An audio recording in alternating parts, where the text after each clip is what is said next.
Alrighty, everyone. Welcome to the Corning Museum of Glass here today. We've got a very special guest artist with us. This is Manolo Aguilera. He's going to be making and assembling a beautiful piece. Let's welcome him to the stage. Awesome. Thank you so much. We also want to say a big hello to our online community as well. We do have the ability to do comments online, and we'll answer questions for you as we go along. So we enjoy everyone joining us here, both in-house and online. We've got a great team assembled to help Manolo out today. We got Jeff Mack is going to be helping Manolo with a lot of the orchestration, putting these pieces together. Yeah, we got Tom Ryder's going to be coming out and helping as well. This is going to be a pretty big piece, so we're going to get a couple heavy lifters out here to help us out. Chris Rochelle over here is going to be all things garage and master of parts and pieces, so he's going to be manning over there. And my name's Helen. I'm really here for you folks. I will be jumping in and assisting and helping, but I'm going to be on the microphone for you, so feel free to ask me any questions. Well, we're going to start out by pulling a pre-made piece out of our oven. Now, in order to make a big, complicated sculpture like this, we really do not have the time to do it all in front of you all at once, only in an hour, hour and a half demonstration. So we've been working for days with Manolo. He came on Monday. This is a week-long residency that he's doing here at the museum. And so we worked for a few days, and we pre-made all the parts that we're going to need to assemble together to this final presentation. So in order to have that piece survive, we put it into an oven. It's been sitting there safe, warm, and happy since yesterday, keeping it just the right temperature. And so now we can put that back up on a pipe, and then you can get a better look at that. As we're working, we have Brad on the video here. He's going to be wandering around giving you great views of the process as we go. Up in the booth, we've got Jason also directing kind of the sound and orchestrating what's happening for all of the visual effects that you're seeing. And we've got Emily online, and she is our social media guru, and so she's been documenting a lot of things. She's the one that you can credit for all those beautiful TikTok videos and YouTube videos that you're seeing. She's been putting a lot of social media information out there about our team and all the fantastic things that we're doing. So she's available online for our online community to ask questions as well. But if you take a close look as we narrow in on this beautiful head, this is a hollow bubble that's been sculpted in a method called inside sculpting. So originally, this was a bubble on the end of a blowpipe. We opened up the top of the head and then poked around with tools from the inside, kind of poking out the volumes for the nose, for the cheekbones, and all of the big volume details. And then once you've got all of those details poked from the inside, then you can close off the top of the head and then work from the outside, poking and prodding with various tools to create the beautiful designs and textures and details along our form.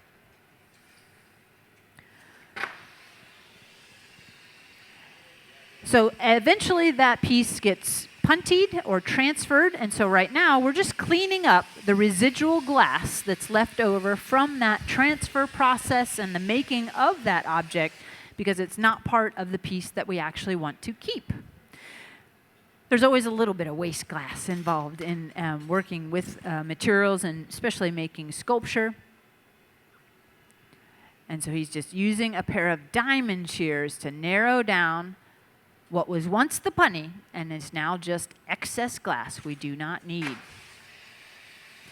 As we assemble this final sculpture together, you're going to see a lot of use of torches with this particular piece. And really, we value these torches quite highly in making sculpture in general, because they give us the ability to focus heat in very small locations along that bubble. We have a reheating furnace here that's over 2,100 degrees Fahrenheit. It can remelt and resoften our glass pretty quickly and efficiently, but it generally gives a big broad heat as we're working with it. So we tend to use the reheating chamber to make big changes and to keep the glass at just the right temperature to keep it from cracking. So we go back and forth between doing things here at the bench and returning to our reheating chamber to help shape. But if you want to focus in on small details and small areas, not get the rest of the object too hot where you'll melt out your details, you'll melt out your texture, then we can use those torches to really help focus that heat.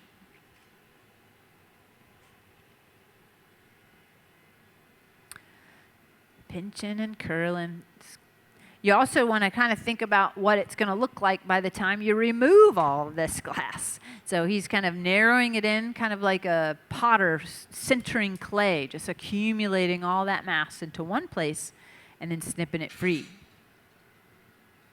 Now the base of this sculpture, it is a off-white, hell beige is the color, but it's essentially an off-white color. And then he has sprinkled on the very outside a bit of turquoise green.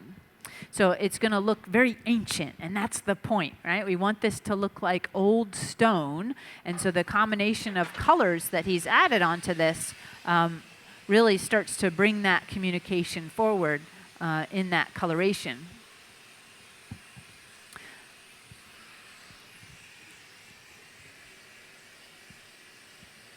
Now, I know we said we were going to start this at 3 o'clock, so I'll do another quick brief introduction at the 3 o'clock hour for anyone who might have joined us a little bit late. But again, if you have any questions out there in the general audience, we'd love to hear them. I'd love to have a conversation with you as we work. But Manolo's using now a cork paddle to help reshape the top of that head.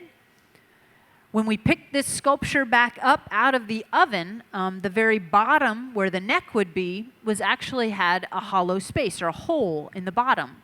So when we attached that blowpipe to pick this piece up, they didn't end up making a standard dome-shaped punty that would end up sealing up the bottom of that bubble.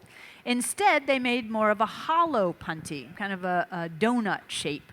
So when we attach that punty to the bottom of the piece that has a hole in it, we still have the ability to add air into that blowpipe, and it would go into the form, or to allow the air that's trapped inside of that form to push out the other side of the pipe. So when he goes to reshape this, we can end up reinflating if he wants to make the forehead a little bit bigger, but we avoid it collapsing if we have trapped air. Trapped air is usually not a good idea when you're working with sculpture, because when air gets trapped, what does it tend to do? If it gets hot, it wants to grow, right? It wants to expand. And if it cools, it's going to want to shrink. And so if you seal air inside of a bubble and then you reheat that bubble multiple times, if the bubble has a thin spot that warms up really quickly, well, that air can end up pushing through that thin spot and popping a hole in the side of your piece.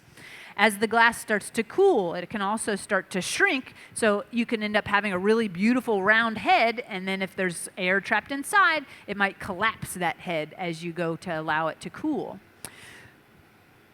So we're going to add a little more powder onto the surface, it looks like. And is this the white powder, Chris? This is the green. Okay. I can't see it from here. So they are adding a little bit more of that green powder along the surface.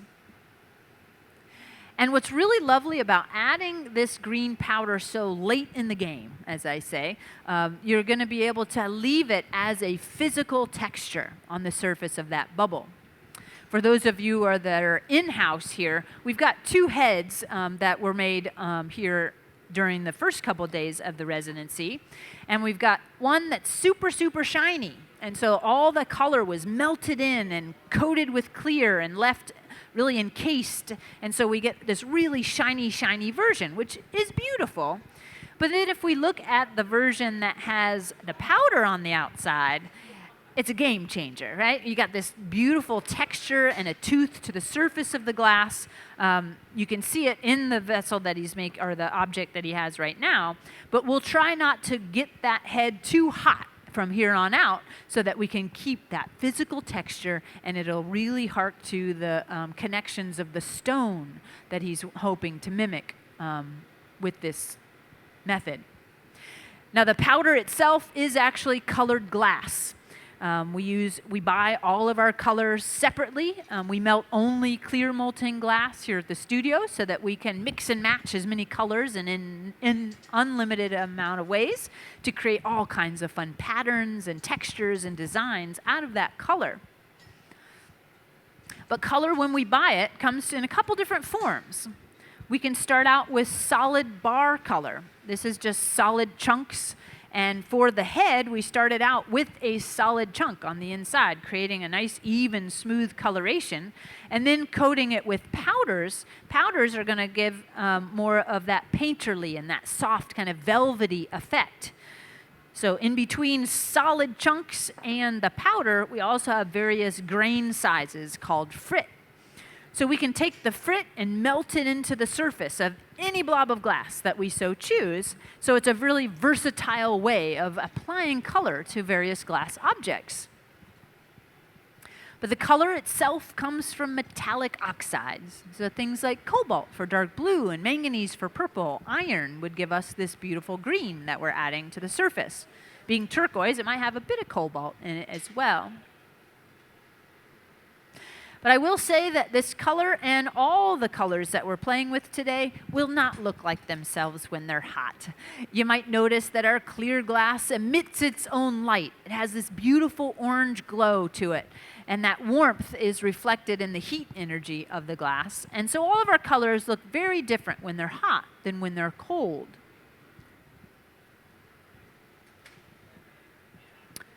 So I think next we're going to be adding a big headband around the top edge of this piece. So that's what I believe Chris is starting up with, headband. And what color is our headband? The off-white? It's at 161. 161, Kugler. Every color has a number and usually some sort of coding between it when you order it. Because we're pretty spoiled in modern day glass blowers. We don't need to know the chemistry. We don't need to mix the raw materials of the silica sand, soda ash, and limestone and add those metallic oxides. We can leave it to the professionals and just order it off the internet. So a lot of our color that we use here at the museum comes from a company named Reichenbach. And so when you order Reichenbach color, you always see an R at the beginning, and then the number refers to the type or the color itself. Then you get down to whether it's a transparent, whether it's strikes. You can get color in transparent or opaques. You can get striking colors, which just means when exposed to certain reduction atmospheres, the metallic oxides in that color will come to the surface and give you more of a mirrorized or a shiny effect. So sometimes you want that to happen and sometimes you don't. So having an understanding of what technique or what that color is going to do can really make a big difference. And then you always have a size, a grain size, whether it's a frit 00, which would be pretty much powder, or getting all the way to a pea gravel size, which would be F4. So we can order all of our colors off the internet in those sizes, in those configurations, in those colors that we want, and then mix and match them on our pieces as we develop. So there's hundreds of colors to choose from, and multiple companies to buy those colors from. I'll get your door there, Chris.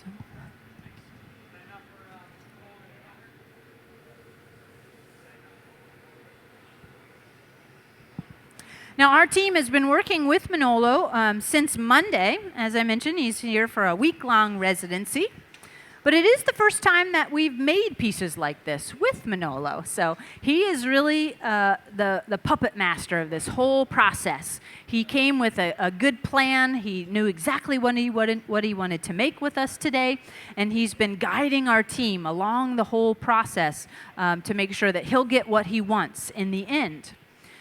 So Chris has been a lot of the parts and pieces that are going into this part. And the final sculpture will not only be this beautiful head that Manolo sculpted, it will also be a feather headdress attached to the surface. And so we spent 2 days making feathers, and these are some of the examples of those feathers down here on the table. And so they've got some bright red ones, some yellow, and some orange ones. And all of them will look kind of brown when we bring them out because, again, that color never looks like itself. But to make these feathers, we also, the first day that Manolo was here, he showed us how he likes to make a feather. So he kind of taught our team, this is the methodology. Yep, this is the methodology. This is the process that I want to be able to make sure that it looks like my work in the end. And so he taught Chris that, well, I want to take a little 2 colors and I want to stretch it out into a nice long taper. And then we take that taper and get another blob of glass, coat it with the red color, encase that in clear, meaning just gather a thin strip layer of clear on top, and then we drip that along the feather and then pinch it with tools to create the beautiful textures, and then give it a little snip to be able to ragged it up a little bit and make it look like a feather that's been kind of worn as a headdress for years as a beautiful symbol. And then we accumulated all the feathers into one place, and Manolo laid them all out and made his choices yesterday. Chose 15 of the finest feathers made out of those 30, and we put them back into our oven to warm up slowly so that we had them ready to start assembling to this piece.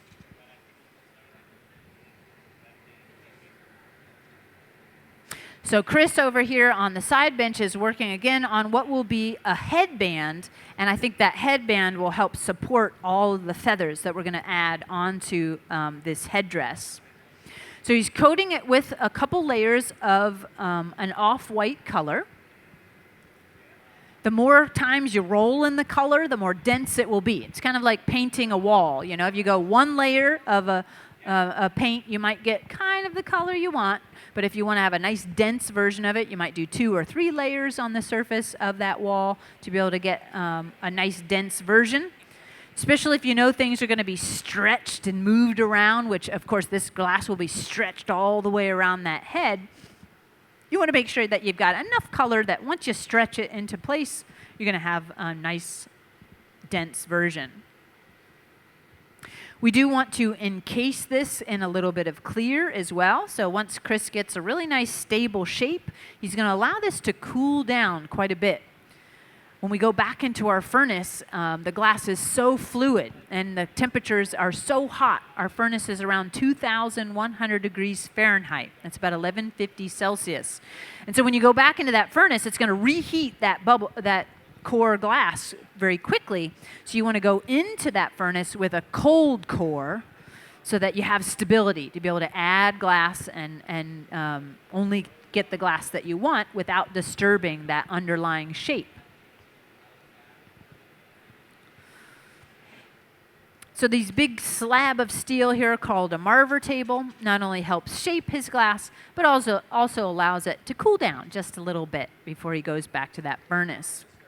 And I'm talking cold, but that's pretty relative as a conversation. We're talking no less than 1,000 degrees Fahrenheit. We call it cold as glassmakers because our glass is rigid at that point, and we really can't shape rigid glass. So what's the good of that for a glass blowers? If it's rigid, we can't shape it. So we really use that as a relative term in the making.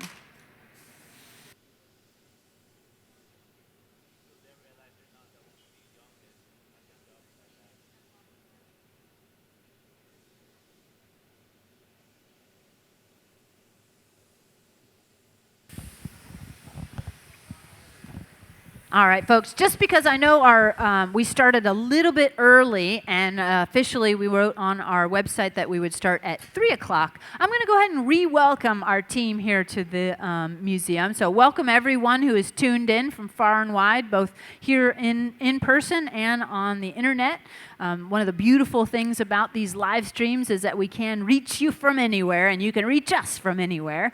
And eventually, the video that we're putting here together today will also go onto our YouTube channel and have forever documenting the amazing week that we've had here with Manolo.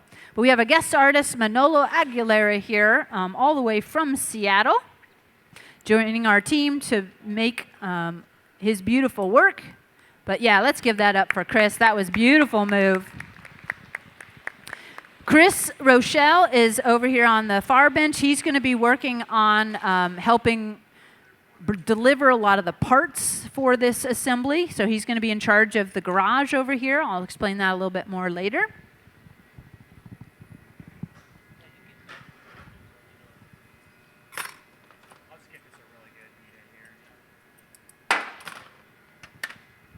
We want to make sure that that bit of glass has only a very thin layer of clear on the outside. So that's why we stripped all that clear glass off and kind of threw that away. We actually put it into our recycle bucket. So we're going to reclaim that clear glass and put it back into our furnace. But we got Chris Rochelle over here in addition to Manolo. We got Jeff Mack and Tom Ryder. They're going to kind of take turns lifting this heavy piece back and forth to reheat it in our furnace as we go along. Jesse's going to join us here to help whatever needs to be done. He's just a go-to, get it done kind of guy. So he's doing some torching. He'll probably help with some doors eventually, and maybe some lifting and some other guidance as we go along. My name's Helen. I'm going to be on the microphone. I will be jumping in to assist Chris with some torching and things in the prep as we build this thing. But that's the main glassblower team that we have. Then, of course, we've got our fantastic video being done here. That Brad's on the video. We got Jason upstairs, really running the deck and getting all the visuals and things for you. And then we've got Emily, who's our social media guru here at the Corning Museum of Glass. You'll see her taking some pictures and things. We credit her with all those amazing TikTok videos that have gone viral lately and all of our social media. We've been documenting a lot of things with our pumpkin making and sculpture. So she's also who will be answering any online questions. So for anybody who is online, you can still ask questions even if you're not here. She's got her phone. She's monitoring those online comments. So feel free to leave some love and enthusiasm online and ask those questions. And anything she might not know, she'll come to me and I'll be able to answer it for you as well. So that's our team. Let's get Manolo a big round of applause of welcome. Well on her way on his piece. It's fantastic. Thanks so much. So with that being said, are there any questions in the audience so far to start us out? I'm sorry? How heavy? Well, you know, the head itself, I would say, that one's maybe a little bigger. We maybe got about 10 pounds of glass in the head itself. But we're not holding that 10 pounds really close to us. We're holding that 10 pounds 4 foot away from us on a pole. So exponentially, we'll feel heavier and heavier the further away it gets from you. So you'll notice as they're working, they'll be kind of like choking up on that pipe as close as they can and try to keep that ergonomics a little bit easier. But we also have 15 of these feathers to add. And each one of these is probably 1 or 2 pounds of glass. So by the time we assemble this entire thing together, it's going to be pretty heavy. Yeah, absolutely. It's a pretty ambitious piece. And what's really fun about a residency like this is that it gives Manolo an opportunity to focus on himself and his work and to maybe stretch some of the things that he's been able to do on his own or in his own studio. And when we were talking about making this piece for this live stream, he said that he had made a couple of these headdresses before, but generally it's just a couple little feathers up on the top. So he said, well, I'm coming to the Corning Museum of Glass, and I got a big team to work with, so I'm just going to make a really big headdress for the top of this particular one. So we're seeing something that's in his wheelhouse, something that he's already has in the vernacular of his creative endeavors, but it's something that's pushing those limits just a little bit further during a residency like this, which is so fantastic. So I believe they've got this set up. They're going to go ahead and add that big wrap. He's kind of mapping it out. Before you add something like this, you want to make sure that you've got it all thought through and figure out exactly where you want it. He'll probably add the start and the stop of that bit in a location that will eventually kind of be hidden. So he puts it on the back of the head, and it trails up and around. Look at that. That is a beautiful wrap right there. Yeah, you got the right idea, folks. That's a little enthusiasm worthy for sure. To get a setup like that, to get all those temperatures just right, to be able to have it pull out into such an even, beautiful wrap really shows off those years of experience for the team. Now, Manolo's been working in glass for about a little over 20 years. He is a full-time staff out for Chihuly out in Seattle. So I'm sure his team out there are tuning in. Even if they're working today, they probably got it on the video screens beside them and all their phones. So a big shout out to the Chihuly team out there, letting Manolo disappear for a week to come hang out with us and do new things. But he really started his glass career with that Chihuly team. A lot of glass makers, you really just need to get access to the material. And a lot of us may not have known that glass was a thing until you know that it's a thing, right? So he answered an ad about 20 years ago, a little over 20 years ago, added an ad in the paper that said it was for a loader to work in the Chihuly, on the Chihuly team. And he didn't quite know what that meant. He thought maybe it was some sort of, factory or a production or a facility that he'd be loading trucks or something. But what that generally means is the loader is the person that grabs the piece at the end and brings it to the annealing oven to where it cools down really slowly. So you often have to be dressed up in protective gear and know a little bit about, the ergonomics of being able to carry heavy pieces and load them safely into ovens. And so it's not necessarily a glass blowing position, but it's a good start to being in a studio. So that was really what brought him into the glass world, was answering that random ad, getting a job with the Chihuly team, and then building up through the ranks of understanding how to blow glass, watching all those amazing, talented team out there, and then eventually was handed a blowpipe, started to make stuff for himself, and now is a very skilled and well-respected artist in the glass community, and is starting to develop his own personal narrative with the glass. Are we starting that up? Yeah. So I'll take a flash for the first one.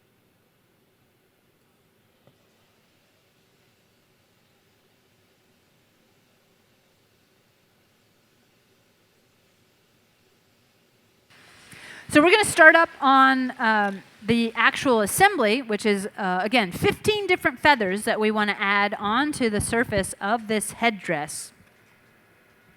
But while we're doing this, I thought I would share as well an artist statement that we have printed out here from Manolo, because it really speaks to the work that he's doing and kind of the impetus of why he does the work he does.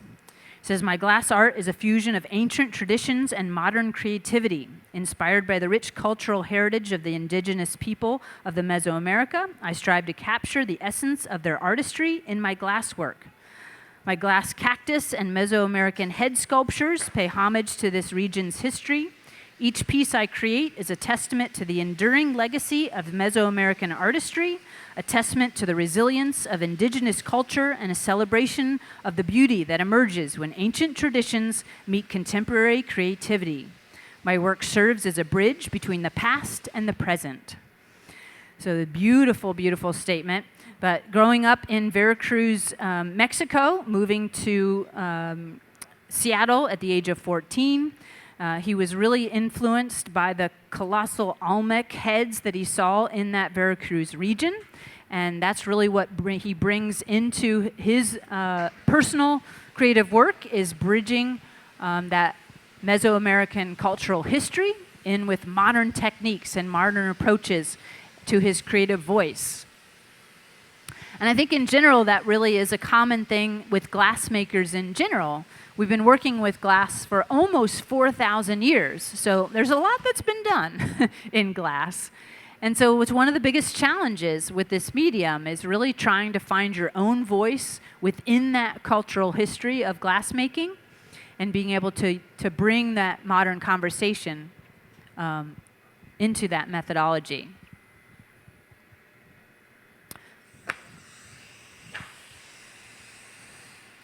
So to assemble these pieces together, we're going to not use blobs of glass, but rather just use heat to help join these parts together. Well, I'm trying not to get the metal. Okay. Thanks, Jesse.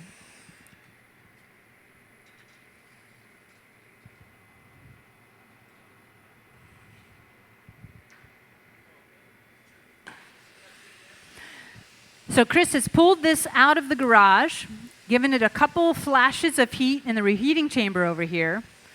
We torched the top part of just the feather core, the center of that feather.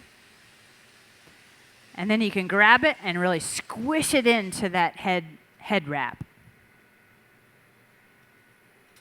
Beautiful. All right, so we got one. Now we got 14 more to go. Yeah. Now, as we were building these feathers, they're not all identical. We have 3 different colors. There's some that are made with a beautiful opaque red. There's some that are done with kind of an opaque orange. And then we have a translucent kind of orangey yellow. Those of you that are in-house here, you can see examples of those feathers on the table down here below. And maybe at some point, Brad will be able to show you a few of those as well, just so you can see the actual color.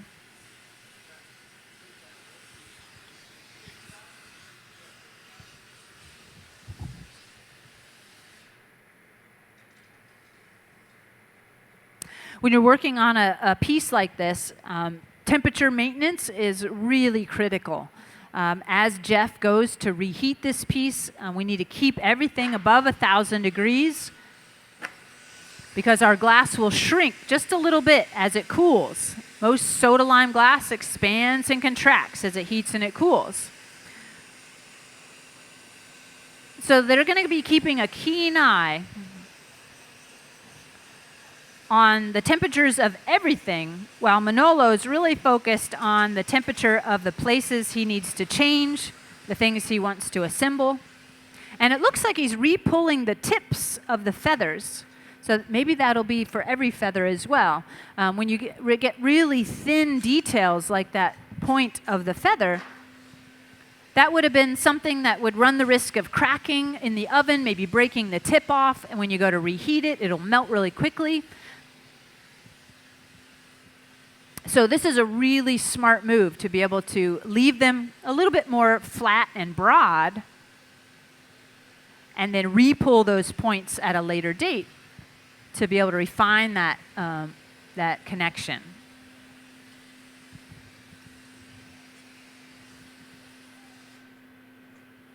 As he builds this headdress as well, he's also trying to think of how he's going to layer them. Some of them are longer, so those would be in the back. Other ones are shorter, so they'll be in the front.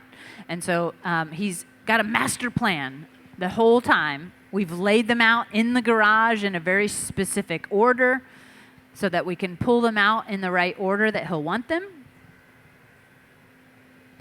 Part of that is necessary for the assemblage, but it's also sort of necessary for Chris while he's handling this garage, because the garage is a tool in its own right. It's not just a hot box that holds things. It is a hot box that holds things, but it's a hot box that has zones of heat. So the left side of that garage actually has the flame. That's what's keeping the entire environment right now at 1,020 degrees Fahrenheit. And that's a temperature that's just below where the glass will start moving. So we don't want anything moving in that oven. That would reshape, it would misshape all the beautiful things that he worked so hard to make. Just one second.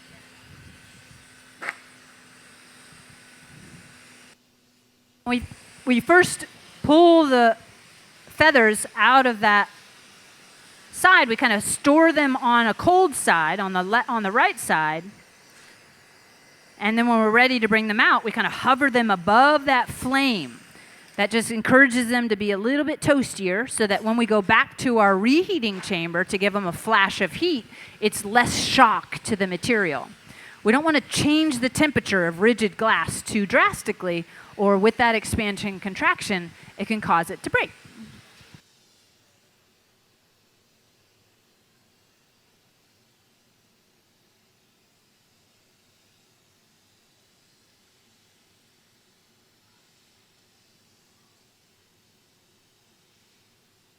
All right, so we got a couple online questions. So thank you, folks, to the online community for speaking up and letting us answer those curiosities for you. And one of those questions was about how we made the feathers and the textures on those feathers. Now, I like to say that we are playing with hot Play-Doh here, really.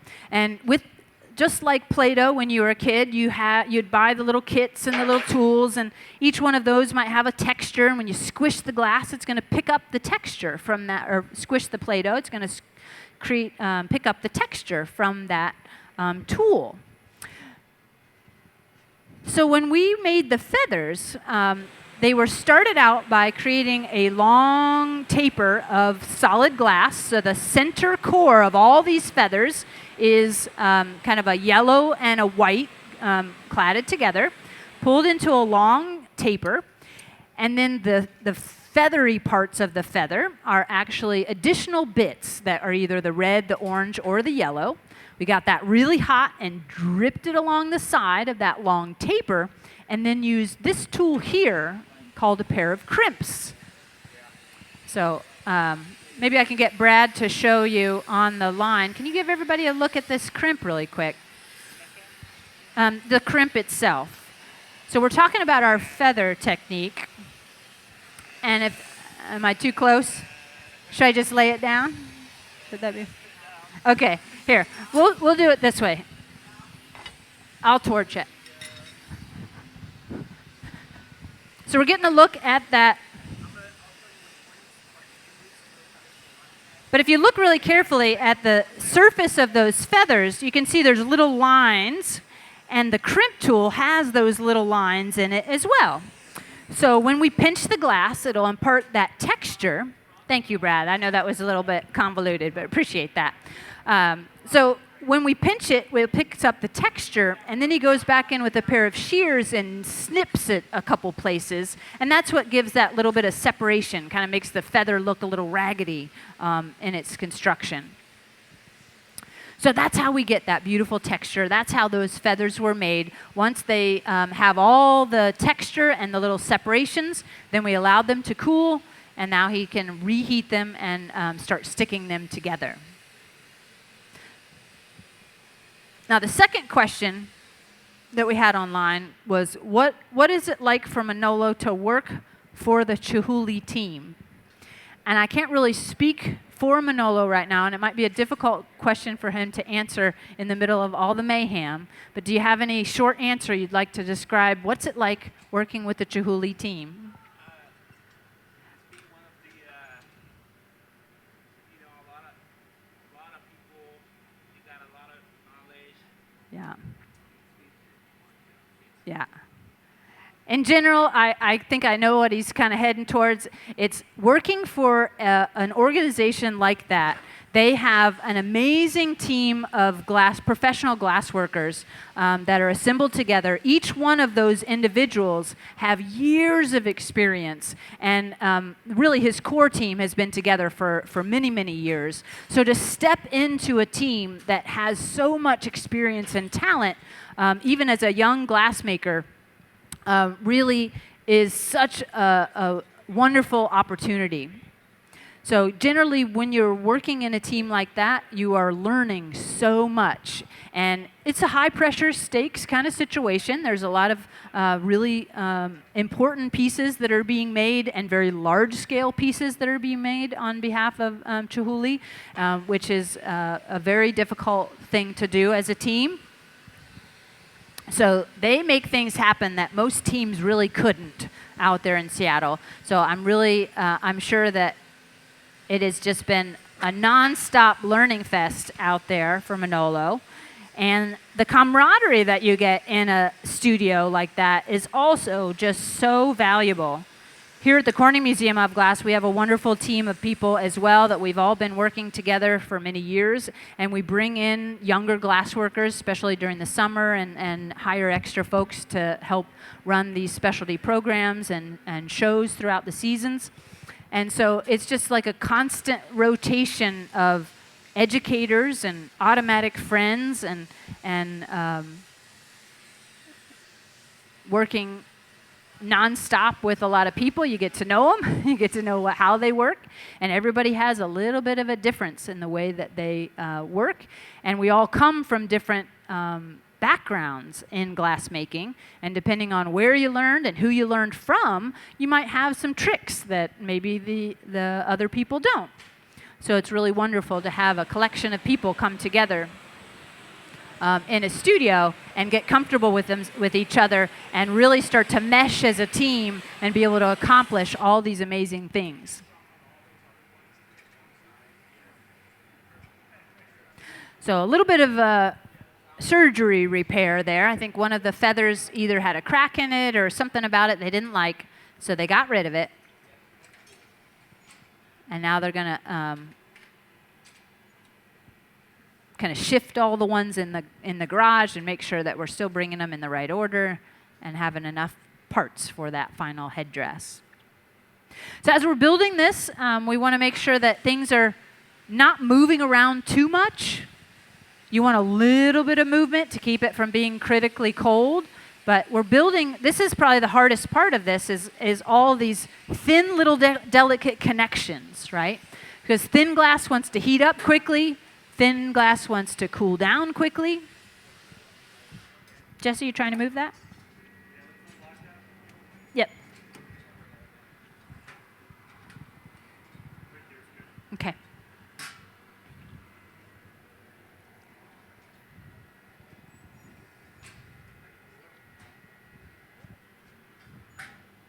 Now we do work with stainless steel pipes. The pipes are, in general, stay fairly cool. But this piece, gets heavier and heavier. It gets longer and longer in the furnace. So we just use a little water to cool down that pipe. And then right back to it.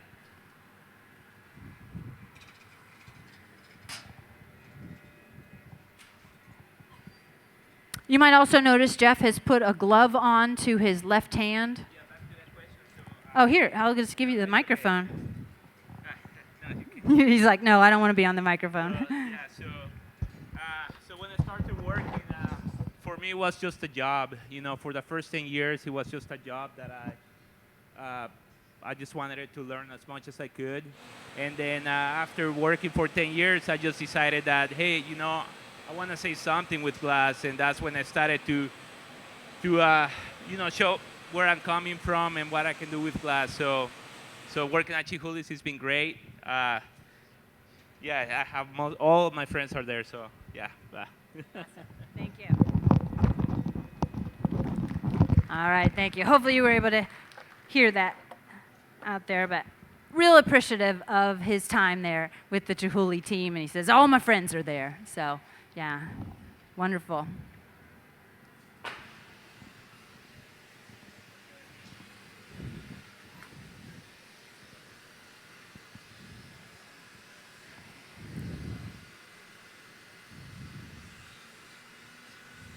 But yes, you notice that Jeff put on a glove. And in general, glassblowers don't wear a lot of gloves to be able to handle the pipes. They want the dexterity to be able to handle those pipes. They're generally not that hot, so we don't really need to wear gloves for the heat protecting.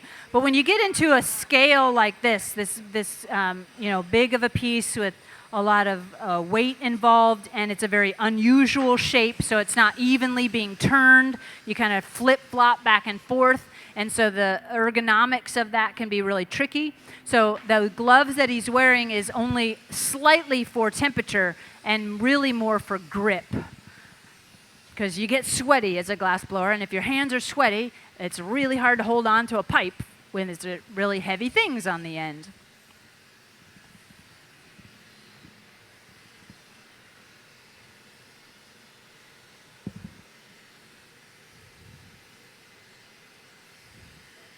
This is a different color right now, right? We're starting to...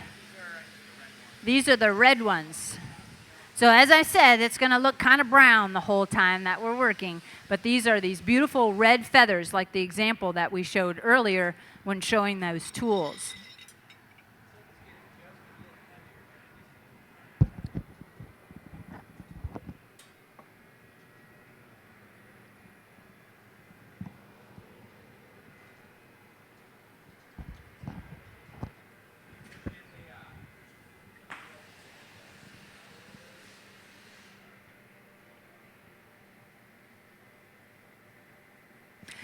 Now the tools that he's using to help assemble this, we are using some metal tweezers to kind of grab hold of the glass and attach it to the side. But he's warming up those tweezers so that they don't have cold metal grabbing hold of slightly warm glass. There's a lot of potential for shocking the glass, so we want to make sure that we're grabbing it with tools that will not shock it. So you'll notice he's also has these big paddles made of cork. So we take bricks of cork, add a wooden handle to the back end of that cork, and that makes for a really lovely shaping tool because it's kind of room temperature. So it's nothing that's too hot, nothing that's too cold.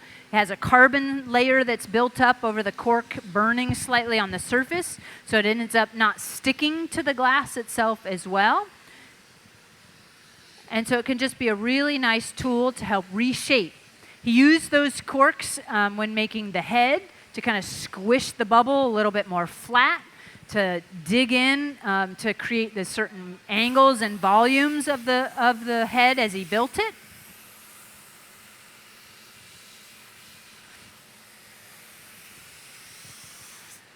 And he just busted out a brand new pair of corks today, but we've got corks in all different sizes, different configurations and sizes that kind of help you be able to get into those tight corners and to be able to shape glass. Vessel makers often use corks to take what was a round vessel and squish it into a slight flattened shape, more of like an almond shape or something. And anytime you're flattening a vessel, you're changing the visuals. So something that has a rotating design all the way around, as soon as you flatten it, it's like kind of putting a frame around it and changing the angles in which you're really watching and witnessing those patterns. So you can see how the new feather is still kind of flopping around a little bit.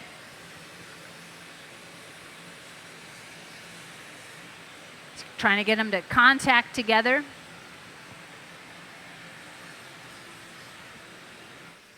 Once they're in the place that he wants them, then he could end up kind of torching and getting each feather to start to stick together. But to a certain extent, he wants them all to be kind of freestanding on their own right. You got a question?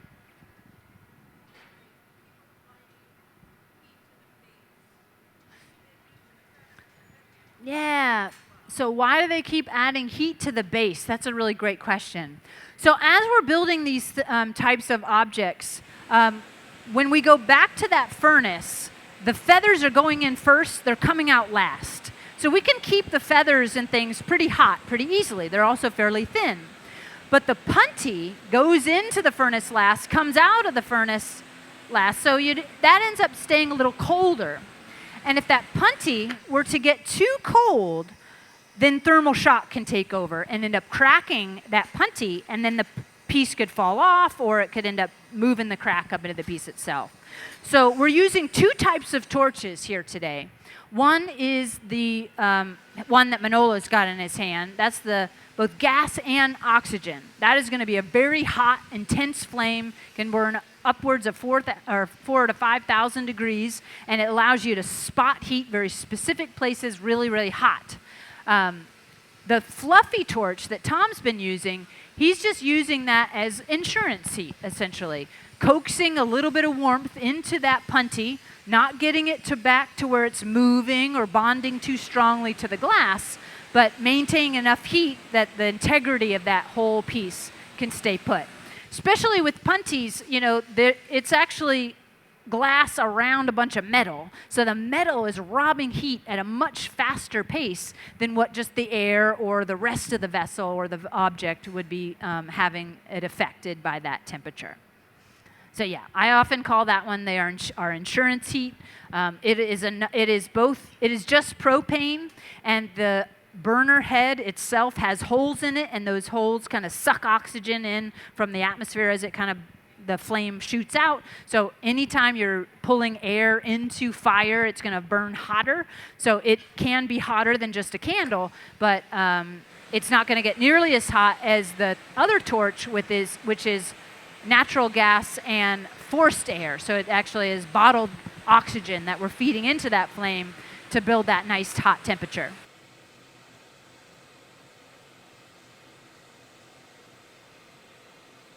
All right, so we got another great question from our online community. Thank you and welcome, everybody. They're curious about how long will this piece take to anneal? Now, at the end of every object that we make, we need to allow our glass to cool down really slowly. And the reason we cool it really slowly is because this glass expands and contracts as it heats and it cools. It's not going to be like a shrunken head situation that we put this away in the annealer and tomorrow it's going to be half the size. It's really just on a molecular level that glass is expanding and contracting. So if we go to put a piece away in the oven, we need to allow it to cool at a slow enough pace that the thick parts and the thin parts can all shrink evenly. Now, for standard glass blowing and thin objects like vessels that you might see during standard demonstrations here at the museum, that's just going to be an overnight cycle. That's going to be maybe 12 hours to allow it to come down to room temperature. We allow our ovens to come down to about 200 degrees, and then we can open up those doors and allow it to cool further.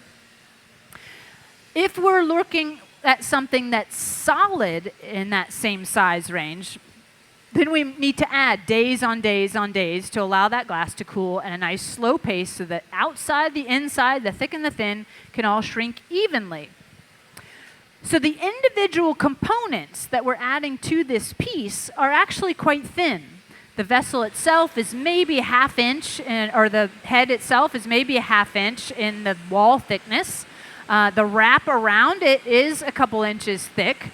And all these feathers are only less than an inch thick. So in theory, we wouldn't need to spend a lot of time allowing that to cool. But it's also a very complicated piece with lots of connections and lots of parts and pieces. So I would say we're going to anneal this maybe about 24 hours at a minimum. It's really up to Manolo. He can make that final call for us in the end. But we're going to allow that to cool at a slow enough pace that not only the thick and thin, but also the connections and the irregularities can also have time to kind of relax and de-stress. And that's what annealing is really all about. It's allowing the thick and thin to cool at an even pace to avoid that thermal stress. And so the bigger, the thicker the piece, it's not necessarily the size, it's more the thickness and the complication of the connection and the shape itself. Things like round objects will cool different than square objects. So you have to kind of factor in all that when you're putting a piece into that annealer and allowing it to cool. But great question. Any other questions in the general population out here? Nice and loud for me, please. Ooh, what's the energy cost of producing this one piece? I have no idea. But this is a big team. It's a big studio. There's a lot involved in bringing Manolo here and to having these pieces come together. So I don't know that we can put a price on the specifics of how much that would be. Our boss is here. Maybe he'd have a better answer than I would. But in general, the cost of the glass, that's part of the general museum. It's not necessarily separated out, so I don't even know if we could calculate the exact cost of the energy for just this particular piece, because we're also working with a lot of other equipment in the studio that's up and running all the time. So that would be a really difficult thing to calculate specifically. We don't have meters on the equipment that we're working. But our residency program here does take a lot to bring artists here, to give them that experience, to be able to work with our team and to assemble a big enough team to be able to make pieces like this. And so we're really appreciative of our members here at the museum and a lot of our donors that help support these kinds of programming, because this is really what helps us bring to life this beautiful material and to bring unusual and unexpected ways of working with this material to life during these residencies as well. And we're really excited to be able to document it and have that on our YouTube channel for thousands of hours of research that can be done. When I was a young glassmaker 30 years ago, I was lucky to maybe get a VHS tape that somebody had gone to a workshop and taken a really bad version of half of the process, and so I'd have to pick and choose from some of these basic details. But now, we've got the internet. We young glassmakers and experienced glassmakers can spend thousands of hours looking at social media, seeing what everybody else in the country and in the world is doing with glass. And we've been told by multiple students and multiple universities around the country as well that they use our videos that we do here at the museum as teaching tools within their facilities as well. So it's one of the most rewarding parts of our job, not only to be able to work with visiting artists, but also to be able to present to the public, to be able to have those interactive moments. And I've had so many young glass workers that come up to me and they're said, "Oh, I recognize your voice. You're Helen. I've been watching your videos and listening to you for years, and I've learned so much from that content that you create there at the Corning Museum of Glass." And we're so grateful for that. So thank you for everybody out there that helps support these kind of programs, becoming a member, becoming an Annealing member level. There's lots of different levels to help support the activities and the programming that we do here at the museum.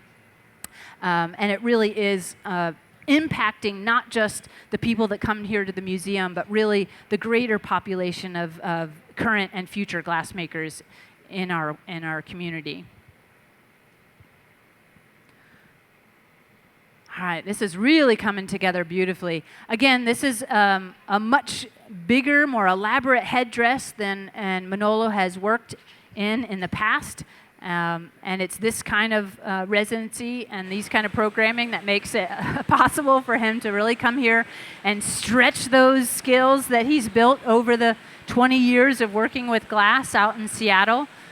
There are a lot of really skilled sculptors out in the Seattle area that work with glass in really amazing ways and have kind of advanced the process of glassmaking and sculptural working quite extensively.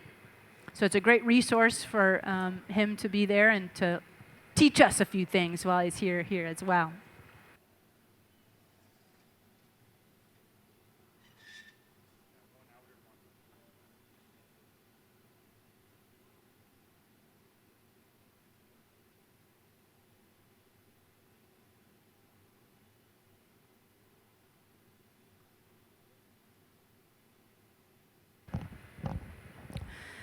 So in order to keep the integrity of that shape, we are putting each feather into place and kind of getting it coaxed into that position. But then after you get a bunch of them, and you might get the whole thing just a little bit warm, so you can start to marry them together and really get everything to kind of move together and assembled in just the right way. That's again where these torches are really coming in helpful.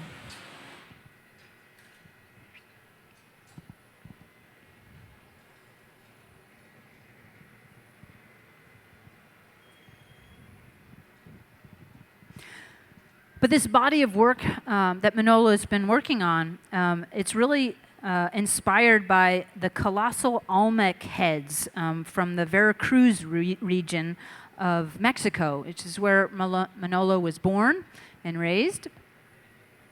And he moved to Seattle when he was 14. and started his adventures as a salsa dancer. So he was teaching and doing a lot of salsa dancing for many years, and eventually answered an ad in the paper for a job with Chihuly's team, not realizing that it was glass related, and really got exposed to this material through that connection with Chihuly, and then has spent 20 years building up all those skills and experience, and now has really started to come into his own with amazing glasswork. You want to check out his social media at Manolo Glass, or his website, manologlass.com. You can find links to some of his information on our website. We've got a couple advertisements up there that talk about his residency here at the museum, and has links to his website on that. We're documenting quite a bit of it. Emily is our social media guru, and she's been taking pictures and answering your online questions. But you can see some of the artwork that Manolo has been working at throughout the week. She's got a couple documented things on our social media. So connect in with the Corning Museum of Glass. We also have the studio of the Corning Museum of Glass, so if you're interested in learning to do glass for yourself, we also have lots of classes and workshops next door that you can sign up for. Our make-your-own projects are just kind of quicker, interactive. A lot of the hard stuff's done by professionals, and you get to do the fun stuff and kind of try your hand in glass. But we're really excited about the Glass Institute, which is going to be opening up next fall. You can find information about that online as well. But we're going to start teaching a certificate program at the studio. So it's kind of like going to college without having to go to college. So it's going to be a great opportunity for young and more experienced glassmakers to help focus their education. We're going to have some amazing instructors involved in that. So look that up online. We got some great links and a lot more information about that if you're interested. Just did a major expansion to our studio, so it has really expanded the ability for our resident artist program over at the studio. For the classes and workshops, for the Make Your Own space is quite an expansion. The largest casting studio in the country, also being built in that space. And we're having a big celebration this week to help celebrate the grand opening of that studio. So we hope you come to visit. The Make Your Own projects have been selling out quickly, so I suggest you book those online if you're interested as well, because they do tend to sell out quickly. They're so popular.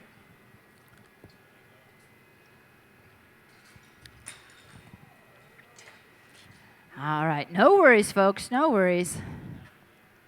It was getting a little wider than that would fit into the furnace, and that's where we start hitting our limits, right?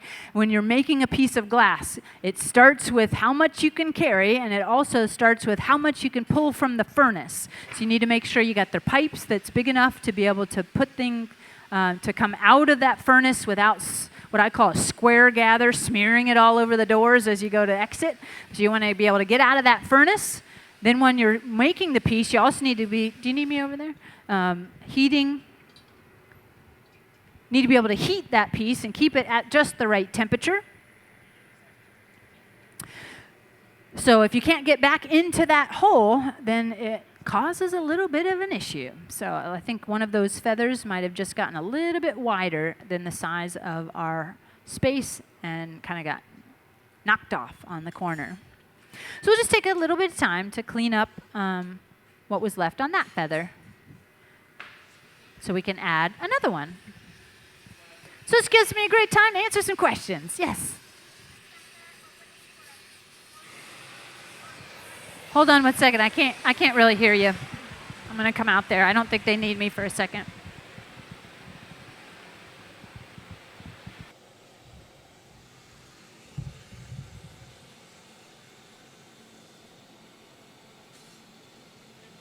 So the question is this a standard size for this kind of reheating furnace, or do they come bigger and smaller? For us and for most studios, this would be considered a pretty large reheating chamber. The one that Chris and I have been working out of, that one is more of a standard size for making just general vessel making and stuff. If we want to get ridiculous, we also have this guy here, and I'm sorry, those of you who are online might not see this, but we also have this reheating chamber that I can pretty much sit upright in. Now, we don't light that up often, and we knew that this would only be within this size, so we didn't end up lighting this up. But we do have the ability to scale up a little bit bigger if we so choose. But it takes a lot of time to warm that up, and there's a lot more heat kicking out of it. So this is really our go-to reheating chamber. But it is quite significant in size compared to most, so we can do a lot more in this space. This whole studio was really built with this kind of activity in mind. You know, we do our daily demonstrations. We love to share our love and enthusiasm for glass and kind of bring our collection to life. So our standard demonstrations are usually 2 gather pieces, vessel making, just kind of smaller pieces. But this space is able to be reconfigured even where you folks are sitting out in the audience. We can kind of pull all those bleachers back, and there's locations around the floor that we could connect other heating chambers and other things to that space. So we could create multiple studios even within this studio. But we've got all the toys, all the equipment, all the basics, and beyond to be able to accomplish almost anything we'd like here in this studio, which is quite extraordinary.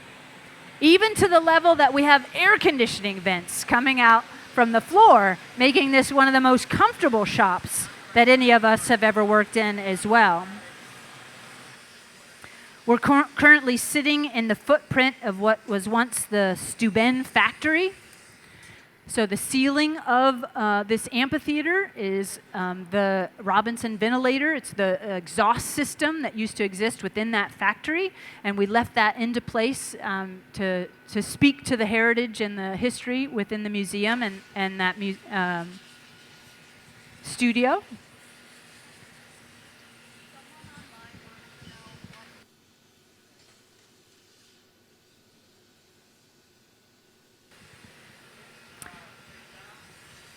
So we had another question online. What qualities do you need to be a good glass blower?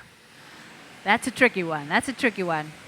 I would say, in general, you have to learn to be patient with yourself and the process, because it's going to be the most frustrating thing that you ever do, but it's going to be the most rewarding thing that you ever do.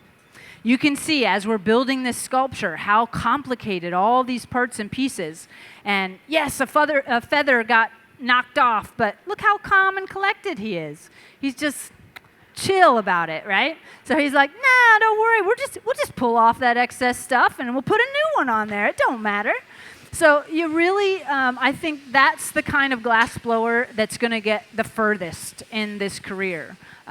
If you are someone who has absolutely no patience for yourself, absolutely no patience for others, you expect to be a perfectionist from day one, you're just going to be miserable the whole time. So it really is a lifelong education, and you can specialize in particular techniques, but you always have to be open to new things and learning new things.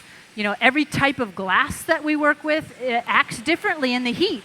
So Manolo is working with a type of glass that he's not used to working with on a daily basis. So that kind of changes all the parameters of everything that he approaches. And so if you have a real defeatist attitude about it, it's not going to go well. You also, you want to count on a team. So teamwork is also a really important aspect of the success of a piece. Simple ones or more complicated ones like we're doing here today. So I think that's also, you need to play well with others to really become a successful glassmaker. And usually some of the best assistants are also some of the best glass blowers. and they can kind of anticipate the needs of the gaffer. You've seen Jesse, he's kind of running back and forth, and he's grabbing tools, and he's opening and closing doors, and he's just there and available. So that's the kind of glass blower that you want on your team, you know, kind of bopping around and taking care of all the behind-the-scenes things that allow you to focus on the task at hand. But we say it takes at least 5 years, 5 to 6 years of consistent glassworking just to get the foundations with this material, to understand the basic principles of how glass is going to heat and cool, how it's going to move, being able to set up certain conditions to get a sphere and a cylinder and a cone, or those basic shapes that you're looking for. When you get into sculpture, it kind of changes that realm as well. It's a whole different approach to glass, working solid, thinking of volumes and how things come together. So you need really quite a few years of work before you even get to the point where you're making recognizable pieces. Now, if you do end up taking a make-your-own workshop next door, you know, we've got the professionals that understand all those principles, so they'll kind of help you through the tough parts so that you end up with a beautiful ornament and a cup or a sculpture and all the number of various things that you can end up with on those classes over at the studio. But to actually do it for yourself and to be able to get that understanding of how glass works is a dedication, of a lifelong dedication.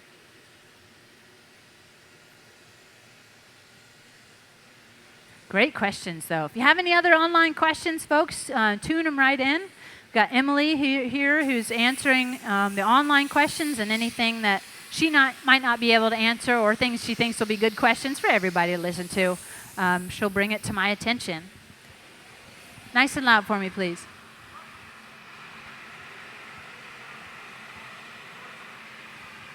Yeah, what schools and universities offer classes for workshops? All right, awesome.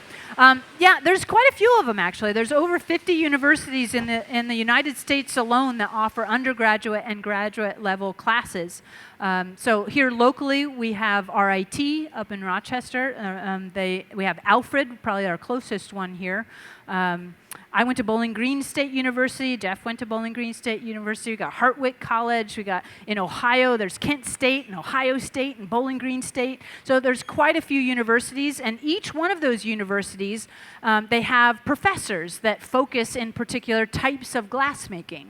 So if you are interested in learning this process, I would suggest looking at different universities and not just go to the one that might be close to you, because you might learn something drastically different depending on where you go. You know, if you're looking at Tulane University down in Louisiana, you're going to find more casting as the focus. Mass art, yeah, mass art. Jesse's like, mass art? You know, I don't know what they were focusing on when Jesse was there in particular, but I know that some universities will focus more on vessel making, some will work more on conceptual work, and some will work on casting, fusing, not even doing glass blowing. So there's a lot of different possibilities in that realm of education.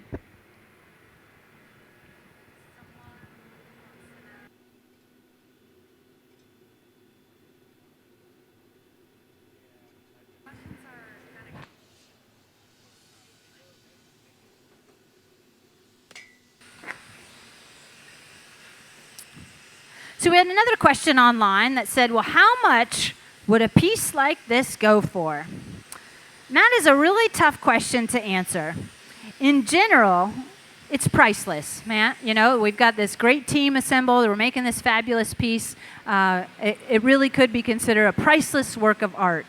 But when you're looking at pricing artwork, part of it has to do with the material costs, of course. So you're looking at, you know, how much time did I have to rent that studio for? How many hours of rental time did I need? Or how expensive is that gas bill for my personal studio that's running 24/7 that I'm paying for even when I'm sleeping?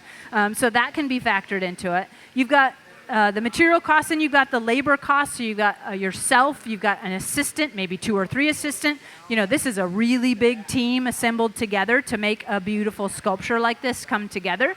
So depending on how much you're paying your individual artists that are helping you out. Then when you get into a gallery, galleries will automatically take at least 50% off the top of that price tag. So you're kind of losing out on some of that for their help, where they're helping advertise and bring your piece to the public view. But then you're also just looking at the notoriety of that particular artist. So I often say we're not buying glass by the pound, we're buying it by the talent. So the more talented or the more experienced, the more well-known that artist is, they can grab a higher price tag than somebody who might be just starting out and kind of developing their name in the art community.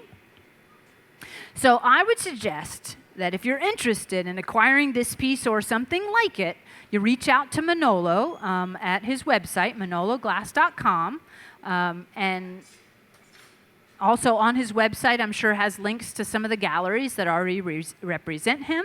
And so you can find out have a conversation with him about that particular item.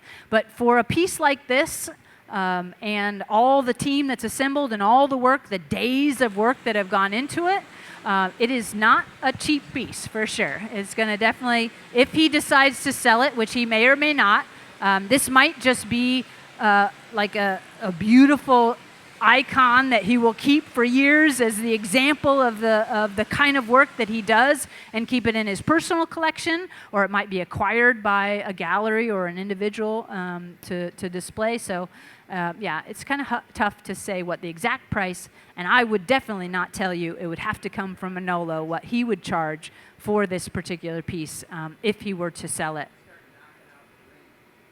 But great question, great question. Now, with that being said, I will say we don't necessarily have Manolo's work yet in our shop, but we have a very extensive shop here that sells glasswork from around the world, and especially a lot of local and regional artists sell work through our store here at the Corning Museum of Glass. So you can look up things on our online. They have a lot of things available online as well as in-house.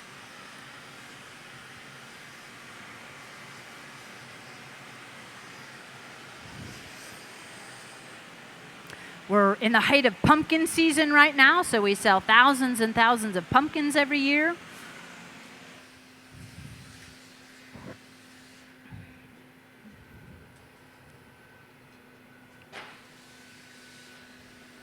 But if you're interested in supporting some local and regional artists, definitely check out our collections online. And we have a lot of the visiting artists that we have had join us here at the museum for various residency programs. They have put things into the shops.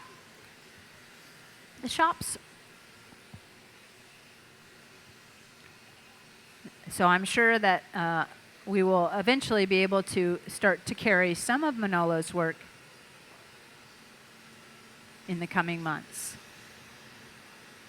So you can see how once they've got attached, they're getting a really beautiful curve on all of those feathers as they've been assembled together.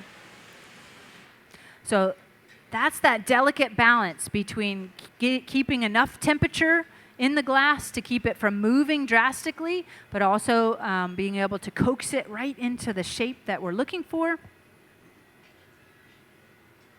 And coming together. I think I got another hot second if anybody else has a question out there. Yes.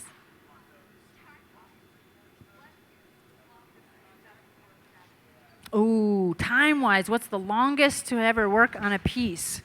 Now, if I'm not counting the days that lead up to the making of the piece, because that can be weeks and weeks and weeks of work.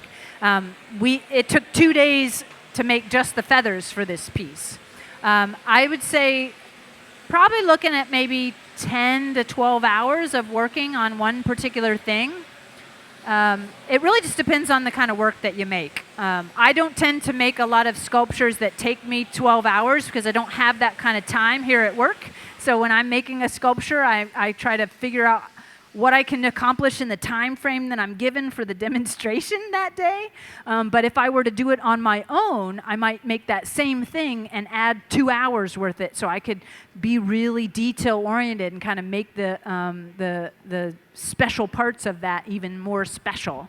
So it also sometimes when you see demonstrations like this or pieces, in his private shop, he might take more time to maneuver the glass and to make things happen and take hours and hours extra, but he's also trying to kind of rush it a little bit to be able to get it into that time frame in which we're working. So but yeah, once you kind of start a piece, it's really hard to kind of put it down. So once you have all the parts, we would never be able to just walk away from this piece and go have lunch. So that's where you're eating your PB&J on the side of the bench in between reheats and things like that to keep the team all together. Having people bring you water and keeping it hydrated. That's what's really nice about assembling a large team. You can have other people kind of helping out to keep the team motivated, keep them going, keep them cool, keep them hydrated to be able to make a really fancy piece like this.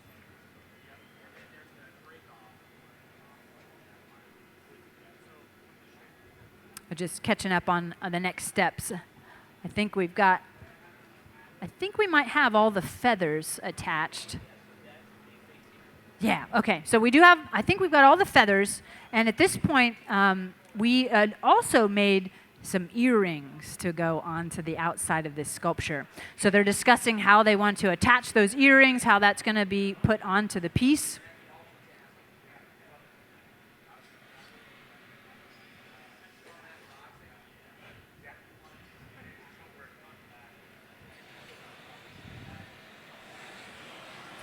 So I just want to mention again that this particular assemblage is really inspired by the colossal Olmec heads in the Veracruz region of Mexico. And this is where Manolo was born.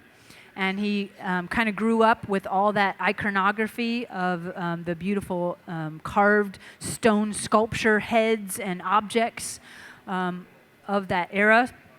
And so that's really the heart of his work, is bringing some of that tradition and history into a modern context with his glassmaking.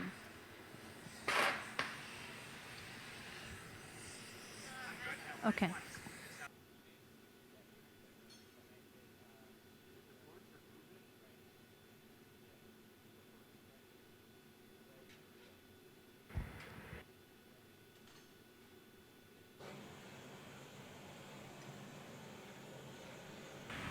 Yeah, we had another great question online about whether this was a hollow or a solid head. Luckily, it is hollow. If it was solid, it would be just so much more heavier. But to make this sculptured head, I can talk you a little bit through that process. It originally started out as just a bubble. We take a blob of glass, we coated it with lots of color, blew that out into a nice round form, and then he opened up a hole in the top of the head. And so it almost created a tube out of that bubble. Once you have that tube and that hole in the top of the head, he was able to use the torch to spot heat very specific places on that bubble, and then use tools like this inside sculpting tool to reach in and poke from the inside, to poke the nose, to the brow ridge, the cheekbones, and kind of push everything from the inside out.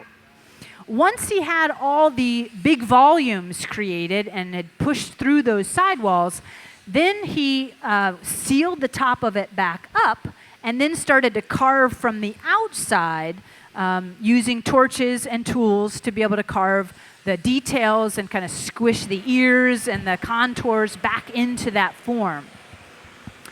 And so while you're working on a sculpture method like that, you're also needing to really pay attention to the thickness of the glass and the temperature maintenance as you work. Because if you start out with a torch and you just dust it onto the surface of that bubble, then you're just heating the skin of that bubble. So that's great if you want to put a little softness and make a line or make a texture on the surface, and it won't penetrate through and it won't manipulate the rest of the vessel or the object.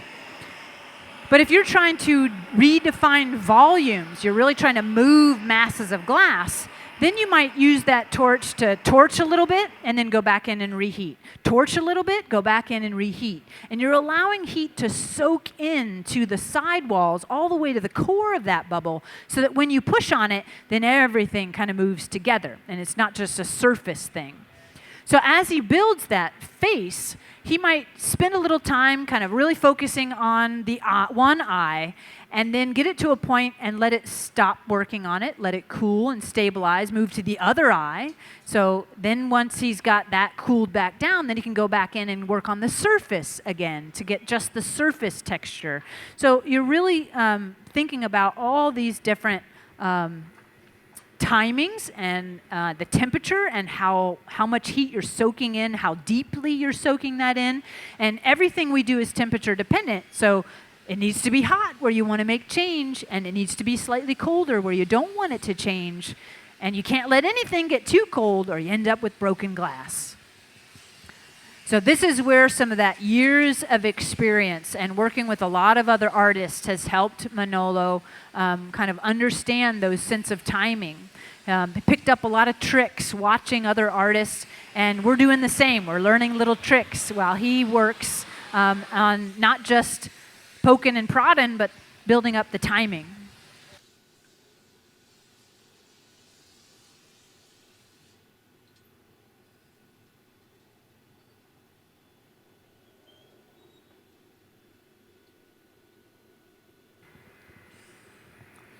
All right, so they're getting close to finishing up the details on that curves of the feather. Chris is pulling out one of these earrings that were made.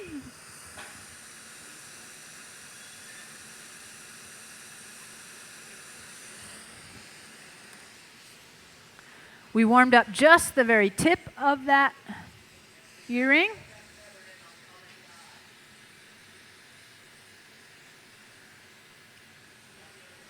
There's Jesse being that everywhere at once guy. He just used the door opener to help coax that feather that was still too hot and moving too far, and they knew it wouldn't fit back in the oven if they didn't put it back into place. So he just reached in there and helped open that back up.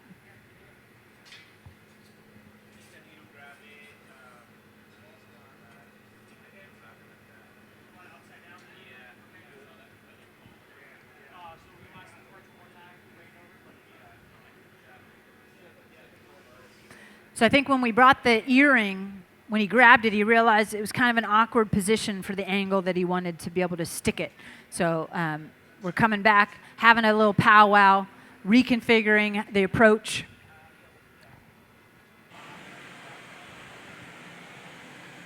And that's really the thing. Manolo is the lead gaffer. This is his work. The team is working towards his goals and dreams. And so he's kind of the puppet master of what's happening down here on the floor, paying attention to every aspect and directing the team. And I think that's probably something that has really been part of that education of working with the Chihuly team, is that they work on big, really complicated processes sometimes.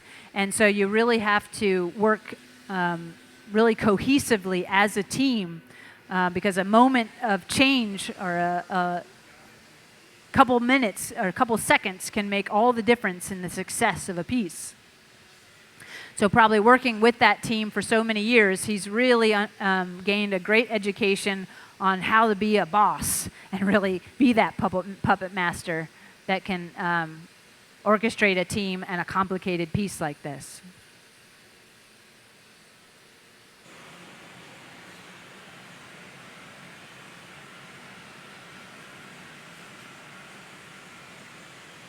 All right, so there's one earring. You can see how delicate that connection was in between.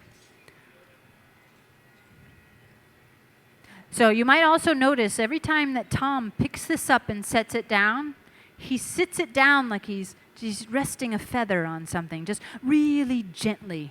We don't want to cause a lot of shock and vibration on that pipe, because those delicate connections, a big sudden drop could end up being all the encouragement it needs to pop free. So especially as we get kind of down to the final little details and the delicate nature of this material, we have to be really careful about that kind of vibration and pressures.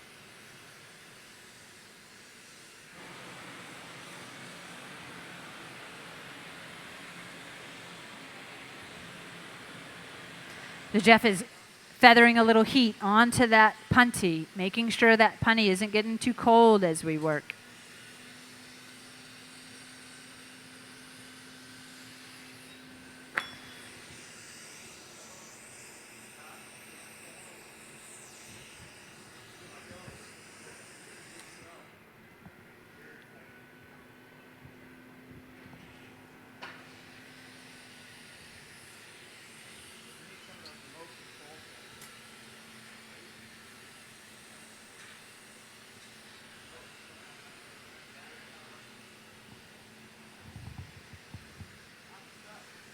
Yeah. So you'll notice as he attaches this, you can see how there's only one little area that's glowing on that earring. When we go to connect these parts together, we need to make sure that where they are bonding is two hot little blobs of glass. If we try to attach that too cold, that's essentially like creating a punty. Punties are meant to attach and stay while we're making the piece, but then break away really easily in the end. So he's using that torch to melt the two surfaces so that when they bond together, they hopefully bond in a nice strong way that'll hold those pieces together.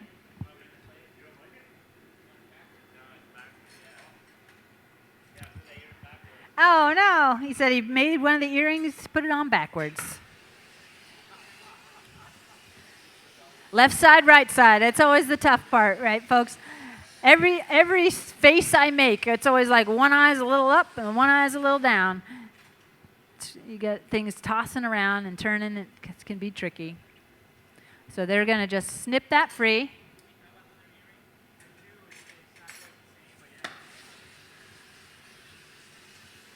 And it's only backwards because we have, the way we built these earrings was to take a little blob of glass and squish it like a little pancake up against the pipe. And then we put another little patty of glass and then added the top and the bottom. So the back side actually has like a punty scar on it.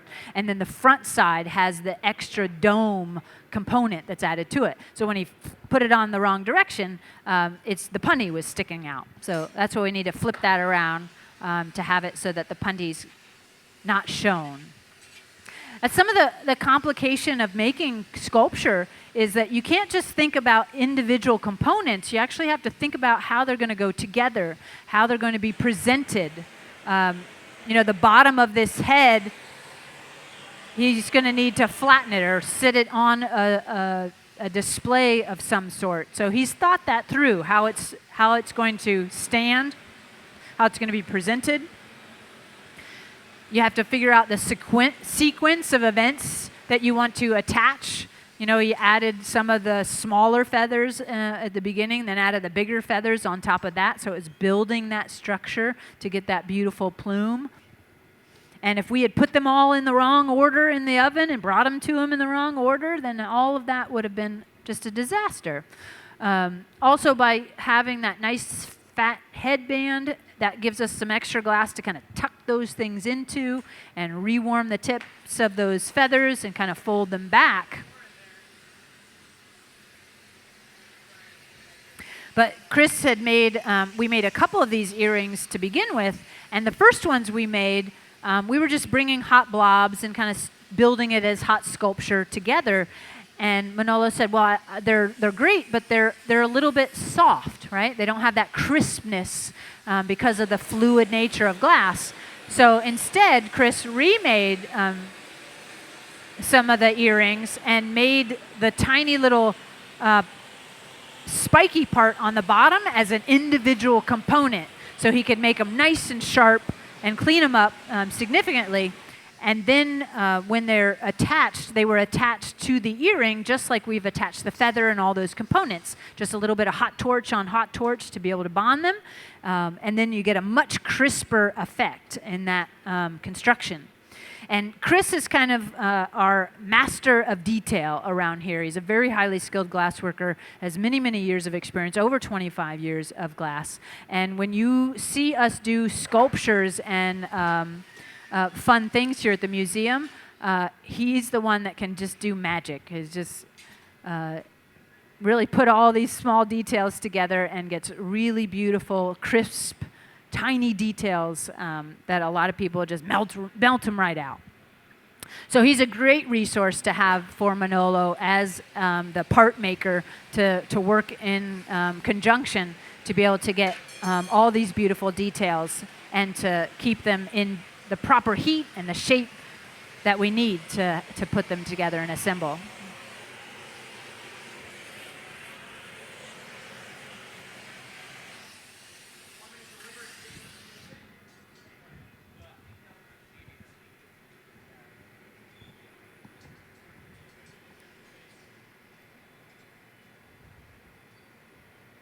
All right, so we're going to go for that next earring. He's going to stay seated and really think it through when he picks that piece up. Sometimes once you get a piece of glass on a tweezer, it's like, ugh, which angle? Where's my hand got to go? How do I got to be able to get that connected?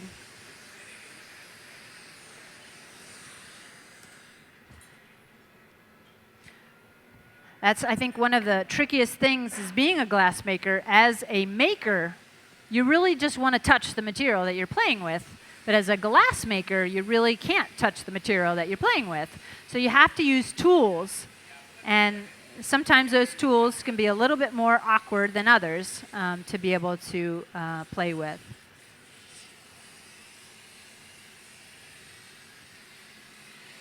There we go. Yeah, let's get another round of applause for Manolo. This has really been coming together beautifully. Very nice. See, calm and collected the whole time.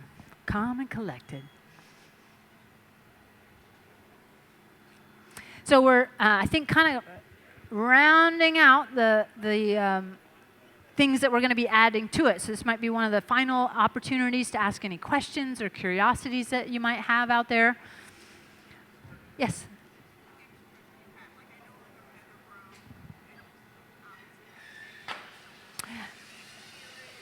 Yeah, how many extras did we have? Usually when you're making a thing like this, you don't have time to stop and make a new part. So yes, we did have extras. And I believe there was maybe 4 or 5 different earrings, but each one of them were a little different. So we kind of had our ideal 2 and then the backups in sequential order of how ideal they would be.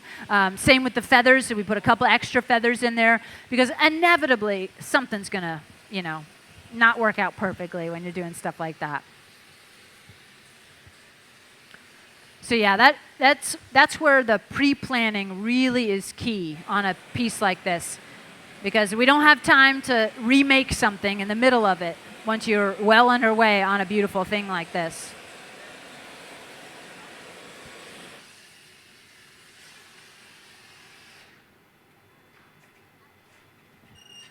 Oh, I'm sorry.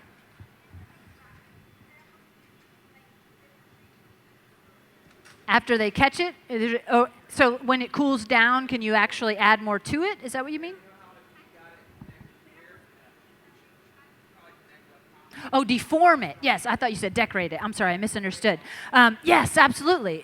Part of this process is they'll do a flash down. So they'll do a couple heats to allow the hot spots to cool, the cool parts to warm up, and just sort of balance everything out. And it's yet again one of those guessing games that gets better with experience. And so they're going to guess that hopefully everything's the right temperature. And then when Jesse catches this, he's also trying to grip it in a way that is strong enough to hold the piece, but not overstrong it so that you end up affecting the shape. So yes, it potentially could move if you're not careful.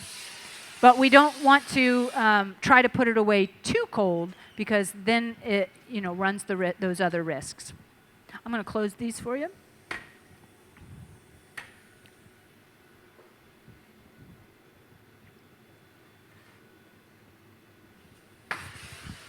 So right now, we've had this punty attached to our piece, and it's big, it's broad, it's nice and fat, so it's held the structure that we need for this piece to come to fruition. But we really don't need all of that, and we want to make sure that punties are always the weakest part of the entire piece, so that when we go to give it the vibration to separate it away from the piece, or from the pipe, rather, it will break along that weakened spot.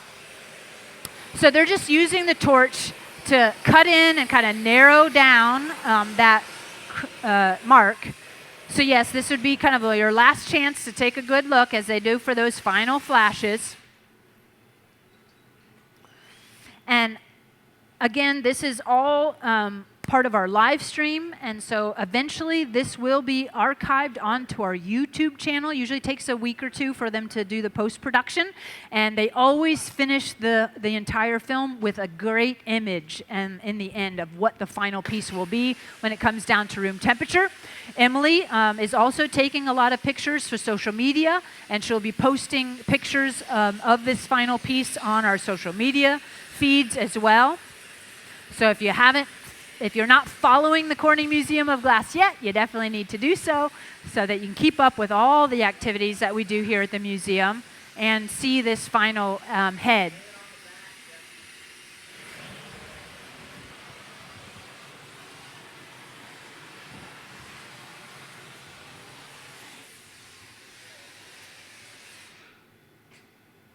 So Tom's really got the challenge now that the punny's starting to move a lot more, right? So he's kind of dancing with this thing at this point.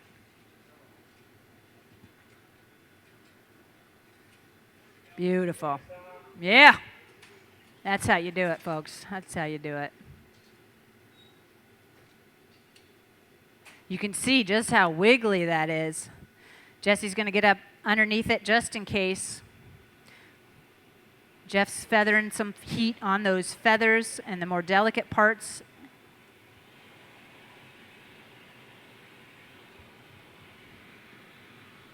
And it's tradition to not clap until it's safe in the oven, folks, all right?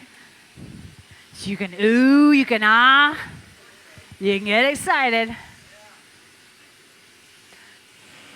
Well, we'd like to thank Manolo for joining us and for this residency here this week. We've got Jeff and Tom, Chris and Jesse. Brad's done a great job on all this filming. Thank you, Jason, up top, for being the puppet master of all things visual. Emily's documenting a lot of this wonderful activity.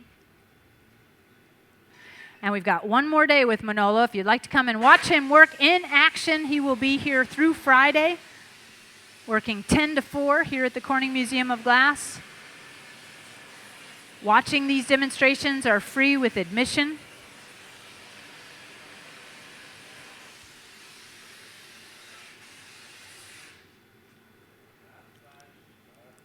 Last flash that tells us we're finishing up. Last flash gets everybody on the same page that this is the final reheat.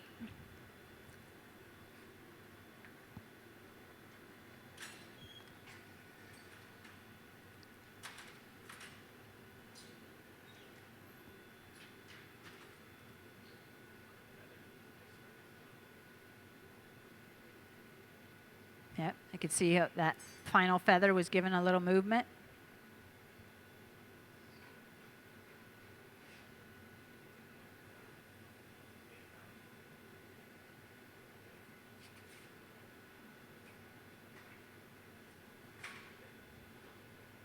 Putting water on that tight constriction line. And a light tap. Right into our oven. He's fully dressed in the potato suit, so he can do nice and calm and slow. And there it is, folks. Let's let that wild go. Woo! Fantastic. Wonderful piece. Manolo Aguilera, everyone. Fantastic. We'd like to thank everyone for joining us here in person and, of course, online as well. It's always a pleasure to have so many smiling faces supporting our guest artists. But that's going to wrap up our program here for today. So thank you so much for joining us. Safe travels, and check out that YouTube channel and the video when we get it posted. Thanks so much.